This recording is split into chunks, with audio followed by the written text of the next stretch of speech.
নমস্কাৰ, এই মুহূৰ্তত আহি পৰিছে অসমবাসী ৰাইজৰ কাৰণে কেইবাটাও গুৰুত্বপূৰ্ণ খবৰ। অসমৰ লাখ লাখ ধনী দুখীয়া পৰিয়ালৰ বাবে এটা ডাঙৰ খবৰ। অৰ্থাৎ যাৰ যাৰ ঘৰত ৰেচন কাৰ্ড আছে তেওঁলোকে যদি চৰকাৰী পকী ঘৰ পোৱা নাছিলে তেনেহ'লে তেওঁলোকক দিব চৰকাৰী পকী ঘৰ। বন্ধু বান্ধৱীসকল, যদিহে আপোনালোকৰ ঘৰত ৰেচন কাৰ্ড আছে আৰু যদি আপোনালোকে দুখীয়া দৰিদ্ৰ পৰিয়ালৰ হয় আৰু যদি চৰকাৰী পকী ঘৰ পোৱা নাছিলে পূৰ্বতে, তেনেহ'লে আপোনালোকে লাভ কৰিব চৰকাৰী পকী ঘৰ। আৰু যদিহে আপোনালোকৰ ঘৰত ৰেচন কাৰ্ড আছে তেনেহ'লে আপোনালোকক দিব চৰকাৰে 3 লাখকৈ টকা। অৰ্থাৎ ৰাজমিস্ত্ৰী, পকা মিস্ত্ৰী, নাপিত আৰু ধোৱাসকলক দিব 3 লাখকৈ টকা। কিন্তু এই টকা কেনেকৈ লাভ কৰিব, কিহৰ বাবে দিব, সবিশেষ জানিব এইটো ভিডিঅ'ৰ মাধ্যমত। আৰু চৰকাৰী পকী ঘৰ কেনেকৈ এপ্লাই কৰিব লাগিব, ক'ত কৰিব লাগিব, কি নথিপত্ৰ লাগিব, সবিশেষ জানিব এইটো ভিডিঅ'ৰ মাধ্যমত। গতিকে ভিডিঅ'টো সম্পূৰ্ণকৈ চাওক আৰু ভালদৰে বুজি লওক। তো বলক ভিডিঅ'টো আৰম্ভ কৰোঁ। আৰু আজিৰ প্ৰথমটো খবৰ হৈছে ৰাজ্যবাসীৰ বাবে এটা ডাঙৰ খবৰ। অৰ্থাৎ লাখ লাখ দুখীয়া দৰিদ্ৰ পৰিয়ালৰ বাবে এটা ডাঙৰ খবৰ। বন্ধু বান্ধৱীসকল, আপোনালোকে সকলোৱে জানে যে ৰাজ্যত নতুনকৈ লাখ লাখ পৰিয়ালে পাব চৰকাৰী পকী ঘৰ।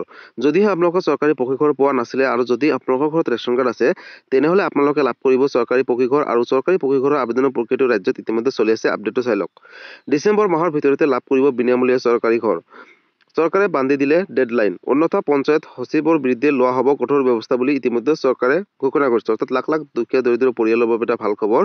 প্ৰধানমন্ত্ৰী আৱাস যোজনাক লৈ চৰকাৰৰ বৃহৎ ঘোষণা কৰিলে ইতিমধ্যে, আৰু ডিচেম্বৰ মাহৰ ভিতৰতে লাভ কৰিব বাকী থকা ঘৰসমূহ। অৰ্থাৎ যিসকলে পোৱা নাই তেওঁলোকক দিব। আৰু পঞ্চায়ত সচিবক চৰকাৰে বান্ধি দিলে ডেডলাইন। অৰ্থাৎ পঞ্চায়তৰ যিসকল সচিব আছে তেওঁলোকৰ বাবে এটা ডাঙৰ খবৰ।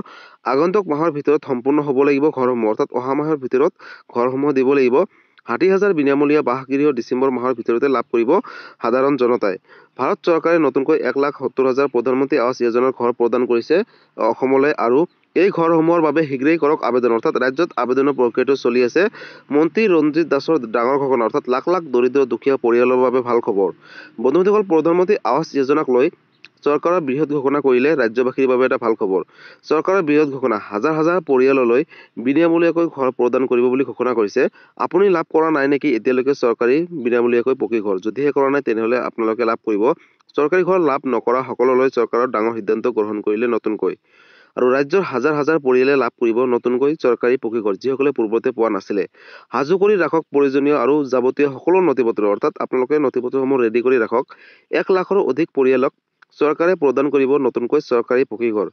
কেন্দ্ৰই অসমলৈ আগবঢ়াইছে 1,71,593টা চৰকাৰী পকী ঘৰ, আৰু তালিকাত নাম অহাৰ পিছতেই একাউণ্টত সোমাব ঘৰ নিৰ্মাণৰ বাবে টকা। পূৰ্বৰ দৰে নহয়, এতিয়া ডাইৰেক্ট টকা একাউণ্টত সোমাব। কোনো দুৰ্নীতি নোহোৱাকৈ হিতাধিকাৰীসকলক টকা পঠাব বুলি ইতিমধ্যে চৰকাৰে ঘোষণা কৰিছে। সাজু কৰি ৰাখক পান কাৰ্ড, ভোটাৰ কাৰ্ড, আধাৰ কাৰ্ড, বেংক পাছবুক। আৰু আপোনালোকে PMAY ঘৰক লৈ হিমন্ত বিশ্ব শৰ্মাই কৰিলে বৃহৎ ঘোষণা। অৰ্থাৎ লাখ লাখ দুখীয়া দৰিদ্ৰ পৰিয়ালৰ বাবে ভাল খবৰ। আপুনি যদি লাভ কৰা নাই এতিয়ালৈকে চৰকাৰী পকী ঘৰ তেনেহ'লে আপোনালোকে অতি শীঘ্ৰেই আবেদন কৰক। আপুনি লাভ কৰা নাই নেকি PMAYৰ অধীনত চৰকাৰী ঘৰ? শীঘ্ৰেই কৰক আবেদন, কাৰণ আবেদনৰ প্ৰক্ৰিয়াটো চলি আছে। চৰকাৰী ঘৰ নোপোৱা লাখ লাখ দৰিদ্ৰ লোকৰ বাবে আহি গ'ল এটা ডাঙৰ খবৰ। শীঘ্ৰেই প্ৰতিগৰাকী দৰিদ্ৰ পৰিয়ালে লাভ কৰিব PMAYৰ অধীনত চৰকাৰী ঘৰ। যদিহে আপুনি আবেদন কৰা নাই শীঘ্ৰেই কৰক আবেদন। অৰ্থাৎ আবেদন ক'ত কৰিব, কেনেকৈ কৰিব? আপোনাৰ একাউণ্টৰ সৈতে আধাৰ কাৰ্ড লিংক ৰাখক, কাৰণ DBDৰ মাধ্যমত এই টকাসমূহ ডাইৰেক্ট আপোনালোকৰ একাউণ্টত পঠিয়াব। গাঁও পঞ্চায়ত অথবা সংশ্লিষ্ট বিভাগৰ পৰা প্ৰত্যয়িত হ'ব লাগিব বুলি ইতিমধ্যে ঘোষণা কৰিছে। ৰাজ্যত পকী ঘৰ নথকাকৈ কোনো লোক নাথাকিব, অৰ্থাৎ দৰিদ্ৰ লোক নাথাকিব বুলি ঘোষণা কৰিছে। দৰিদ্ৰ পৰিয়ালক ঘৰ দিয়াৰ বাবে চৰকাৰৰ বৃহৎ পদক্ষেপ গ্ৰহণ কৰিছে নতুনকৈ। আৰু চৰকাৰী ঘৰ নোপোৱা লাখ লাখ দৰিদ্ৰ লোকৰ বাবে আহি গ'ল এটা ডাঙৰ খবৰ। অৰ্থাৎ লাখ লাখ দুখীয়া দৰিদ্ৰ পৰিয়ালৰ বাবে ভাল খবৰ। শীঘ্ৰেই প্ৰতিগৰাকী দৰিদ্ৰ পৰিয়ালে লাভ কৰিব PMAYৰ অধীনত চৰকাৰী ঘৰ। যদিহে আপুনি আবেদন কৰা নাই শীঘ্ৰেই কৰক আবেদন, কাৰণ ৰাজ্যত আবেদনৰ প্ৰক্ৰিয়াটো চলি আছে।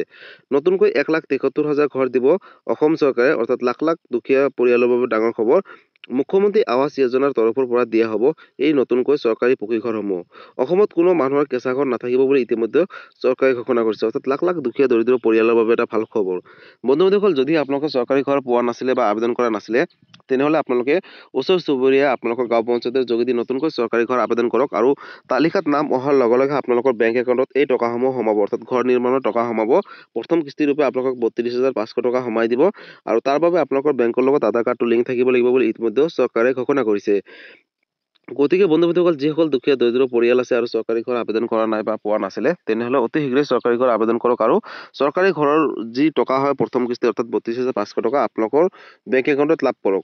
আৰু যদি চৰকাৰী ঘৰক লৈ কিবা সুধিবলগীয়া বা বিশেষ জানিবলগীয়া আছে আপোনালোকে মোক কমেণ্ট কৰি জনাব, মই নিশ্চয় ৰিপ্লাই দিবলৈ চেষ্টা কৰিম। আৰু এই ভিডিঅ'টো আপোনালোকে সকলো দৰিদ্ৰ দুখীয়া পৰিয়ালৰ মাজলৈ শ্বেয়াৰ কৰি দিয়ক, যাতে এই ভিডিঅ'টো চাই সকলোৱে যাতে নতুনকৈ চৰকাৰী পকী ঘৰৰ বাবে আবেদন কৰিব পাৰে। আৰু বন্ধুসকল পূৰ্বৰ দৰে নহয়, এতিয়া চৰকাৰী ঘৰ আবেদন কৰিলে চৰকাৰী ঘৰৰ লগত কেইবাটাও সা সুবিধা থাকিব আৰু টকাসমূহ বৃদ্ধি কৰিছে বুলি ইতিমধ্যে জানিব পৰা গৈছে। গতিকে বন্ধুসকল যদি আপোনালোকে পূৰ্বতে কোনো ধৰণৰ চৰকাৰী ঘৰ পোৱা নাছিলে আৰু যদি আপোনালোকৰ ঘৰত ৰেচন কাৰ্ড আছে তেনেহ'লে আপোনালোকে অতি শীঘ্ৰেই চৰকাৰী ঘৰ আবেদন কৰক আৰু চৰকাৰী ঘৰ লাভ কৰক, অৰ্থাৎ চৰকাৰী ঘৰৰ যি টকাসমূহ প্ৰথম কিস্তি আপোনালোকে লাভ কৰক। আৰু আজিৰ পৰৱৰ্তী খবৰটো হৈছে ৰাজ্যবাসীৰ বাবে আন এটা ডাঙৰ খবৰ, অৰ্থাৎ যিসকল দুখীয়া দৰিদ্ৰ পৰিয়াল আছে তেওঁলোকৰ বাবে এটা ভাল খবৰ। বন্ধুসকল আপোনালোকৰ ঘৰত যদি ৰেচন কাৰ্ড আছে তেনেহ'লে আপোনালোকক দিব চৰকাৰে ৩ লাখকৈ টকা। কিন্তু এই ৩ লাখ টকা কিহৰ বাবে দিব, কোনে কোনে লাভ কৰিব, কেনেকৈ আবেদন কৰিব, সবিশেষ জানিব এইটো ভিডিঅ'ৰ মাধ্যমত। গতিকে ভিডিঅ'টো সম্পূৰ্ণকৈ চাওক আৰু ভালদৰে বুজি লওক। আপডেটটো এবাৰ চাই লওক প্ৰথমতে। চৰকাৰে দিব ৩ লাখ টকা পৰ্যন্ত ঋণ। PM বিশ্বকৰ্মা আঁচনিত কেন্দ্ৰীয় চৰকাৰে বৃহৎ পদক্ষেপ গ্ৰহণ কৰিছে। আজিয়ে কৰক আবেদন। আকৌ আহিল ডাঙৰ খবৰ, অৰ্থাৎ লাখ লাখ দুখীয়া দৰিদ্ৰ পৰিয়ালৰ বাবে এটা ভাল খবৰ। এইবাৰ ৩ লাখ টকা পৰ্যন্ত কেন্দ্ৰীয় চৰকাৰে দিব ঋণ। যিসকল দুখীয়া দৰিদ্ৰ পৰিয়াল আছে তেওঁলোকক দিব আৰু তেওঁলোকক বিজনেছৰ উপলক্ষে এই টকাসমূহ দিব। মাত্ৰ ৫% সুদত লাভ কৰিব এই ঋণ বুলি ইতিমধ্যে চৰকাৰে ঘোষণা কৰিছে। কোটি কোটি দৰিদ্ৰ লোকৰ বাবে মোদী চৰকাৰৰ বৃহৎ পদক্ষেপ গ্ৰহণ কৰিলে। কোটি কোটি দৰিদ্ৰ লোকৰ বাবে এটা আহি গ'ল ভাল খবৰ, অৰ্থাৎ আপোনালোকে অতি কম সুদত আৰু ছাবচিডি ৰূপে লাভ কৰিব এই টকা। ৰাজমিস্ত্ৰী, কাঠমিস্ত্ৰী, নাপিত, ফল মূলৰ ব্যৱসায়ী, ক্ষুদ্ৰ ব্যৱসায়ীসকলৰ বাবে আহি গ'ল এটা অবিলাসী আঁচনি। এই ঋণৰ বাবে কেনেকৈ কৰিব লাগিব আবেদন, অৰ্থাৎ ক'ত আবেদন কৰিব লাগিব। প্ৰথম অৱস্থাত আপোনালোকক দিব ১ লাখকৈ টকা আৰু এই টকা ডাইৰেক্ট আপোনালোকৰ বেংক একাউণ্টত পঠিয়াব। 18 মাহৰ পিছত 2 লাখ টকা আৰু পৰৱৰ্তী সময়ত অধিক লোনৰ বাবে আপোনালোকে অৰ্থাৎ যোগ্য হ'ব বুলি ইতিমধ্যে চৰকাৰে ঘোষণা কৰিছে। ইয়াৰ বাবে আপুনি সঠিকভাৱে কৰিব লাগিব আবেদন, অৰ্থাৎ শুদ্ধভাৱে আবেদন কৰিব লাগিব। এই ঋণে 8% পৰ্যন্ত লাভ কৰিব ছাবচিডি, অৰ্থাৎ আপোনালোকে টকাসমূহ বিনামূলীয়াকৈও দিব। ইতিমধ্যে আৰম্ভ হৈছে ঋণ প্ৰদানৰ প্ৰক্ৰিয়া, অৰ্থাৎ আবেদনৰ প্ৰক্ৰিয়াটো চলি আছে। কিদৰে কৰিব আবেদন, অৰ্থাৎ ক'ত কেনেকৈ আবেদন কৰিব, প্ৰথমতে ভিডিঅ'টো চাই লওক। আবেদনৰ বাবে আপুনি ভাৰতীয় নাগৰিক হ'ব লাগিব, অৰ্থাৎ আপোনালোকে অসমৰ চিটিজেনশ্বিপ হ'ব লাগিব, ভাৰতৰ নাগৰিক হ'ব লাগিব। বয়সৰ সীমা 18 বছৰৰ পৰা ঊৰ্ধত হ'ব লাগিব। আবেদনকাৰী কেন্দ্ৰীয় চৰকাৰৰ ঋণগ্ৰস্ত হ'ব নালাগিব, অৰ্থাৎ কেন্দ্ৰীয় চৰকাৰৰ পৰা যাতে কোনো ধৰণৰ ঋণ এতিয়া চলি নাথাকে আপোনালোকৰ। আৰু কি নথি পত্ৰৰ প্ৰয়োজন হ'ব যদি আপোনালোকে PM বিশ্বকৰ্মা আঁচনি আবেদন কৰিবলৈ হয়। আধাৰ কাৰ্ড, পৰিচয় পত্ৰ, স্থায়ী বাসিন্দাৰ প্ৰমাণ পত্ৰ, জাতিগত প্ৰমাণ পত্ৰ লাগিব। এইখিনি যদি আছে আপোনালোকে আবেদন কৰিব পাৰিব। লগতে bank account, passport size photo আৰু মোবাইল নম্বৰ যদি আছে তেনেহ'লে আপোনালোকে আবেদন কৰিব পাৰিব। আৰু কোনে কোনে লাভ কৰিব এই ঋণ, আৰু ৰেচন কাৰ্ড থকাটো বাধ্যতামূলক বুলি ইতিমধ্যে আপোনালোকে সকলোৱে জানে। দৰ্জী, ভাস্কৰ্য শিল্পী, পুতলা নিৰ্মাণ কৰোঁতা আদি ব্যৱসায়ীসকলে কৰিব পাৰিব আবেদন। বন্ধুসকল যদিহে আপোনালোকে দৰ্জী হওক বা আপোনালোকে যদি দুখীয়া দৰিদ্ৰ পৰিয়ালৰ হয়, যদি আপোনালোকে যিকোনো এটা নিজৰ বিজনেছটো অলপ ডাঙৰ কৰিব বিচাৰিছে, যদি টকাৰ প্ৰয়োজন হৈছে তেনেহ'লে PM বিশ্বকৰ্মা আঁচনি আজিয়ে আবেদন কৰক। আৰু PM বিশ্বকৰ্মা আঁচনিৰ অধীনত আপোনালোকে প্ৰথম অৱস্থাত 3 লাখ টকাকৈ লাভ কৰিব, অৰ্থাৎ প্ৰথম কিস্তি ৰূপে দিব 1 লাখকৈ টকা আৰু 18 মাহৰ পিছত দিব 2 লাখ টকা। আৰু পৰৱৰ্তী সময়ত কিন্তু আপোনালোকে 20 লাখ টকা লোনৰ বাবে আবেদন কৰিব পাৰিব। আৰু এই লোনত কিন্তু আপোনালোকে বহুত শতাংশ ছাবচিডি পাব, অৰ্থাৎ আপোনালোকে বেছিভাগ টকা আপোনালোকে ঘূৰাই দিব নালাগে। আৰু লগতে অতি কম সুদত আপোনালোকে এই টকাসমূহ লাভ কৰিব। নিজৰ বিজনেছটো ডাঙৰ কৰিব হ'লে আপোনালোকে এই টকাসমূহ আজি আবেদন কৰিব পাৰিব।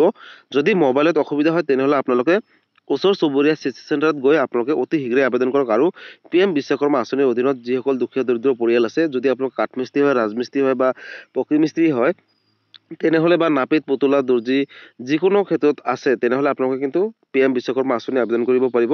আৰু আঁচনি আবেদন কৰাৰ পিছতে আপোনালোকক প্ৰথম অৱস্থাত 1 লাখ টকা DBDৰ মাধ্যমত প্ৰেৰণ কৰিব। আৰু আপোনালোকে আবেদন কৰাৰ আগত সঠিকভাৱে আবেদন কৰিব, লগতে বেংকৰ লগত আধাৰ কাৰ্ডটো লিংক ৰাখিব, কাৰণ এই টকাসমূহ ডাইৰেক্ট DBDৰ মাধ্যমত প্ৰেৰণ কৰিব কেন্দ্ৰীয় চৰকাৰে।